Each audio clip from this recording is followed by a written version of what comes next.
সকালবেলা কোনো ব্যক্তি যদি এই দোয়াটি 3 বার পড়তে পারে, কোনো শত্রু তার কোনো ক্ষতি করতে পারবে না। আল্লাহর কসম করে বলছি, নবীজির সেখানে আমল, আমি নিজে এটার ফলাফল পেয়েছি। কোনো ব্যক্তি যদি সকালে 3 বার এই দোয়াটি পাঠ করে, সারাদিন তার কেউ কোনো ক্ষতি করতে পারবে না, তার রিজিকে উন্নতি হবে, সকল বিপদ থেকে আল্লাহ তাআলা বাঁচাবেন।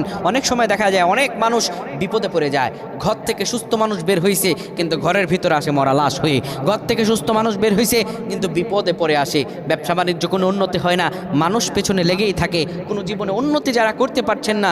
নবীজির শিখানো এই আমলটা আপনাদেরকে বলে দিচ্ছি আজ। কোনো ব্যক্তি সকালে 3 বার এই দোয়াটা পড়বেন, সন্ধ্যায় 3 বার পড়বেন, 24 ঘন্টা আল্লাহ রাব্বুল আলামিন নিজের হাতে আপনাকে হেফাজত করবেন। খুব শক্তিশালী দোয়া, নবীজি সাল্লাল্লাহু আলাইহি সাল্লামের শেখানো আমল। কোনো ব্যক্তি যদি করতে পারে, আল্লাহ রাব্বুল আলামিন তাকে সকল বিপদ থেকে, আকস্মিক বিপদ থেকে তাকে বাঁচিয়ে দেবেন। এটি এসেছে আবু দাউদের 323 নম্বর হাদিসে, তিরমিজি শরীফের হাদিস নাম্বার 3388 নম্বর হাদিসে রাসূল সাল্লাল্লাহু আলাইহি ওয়াসাল্লাম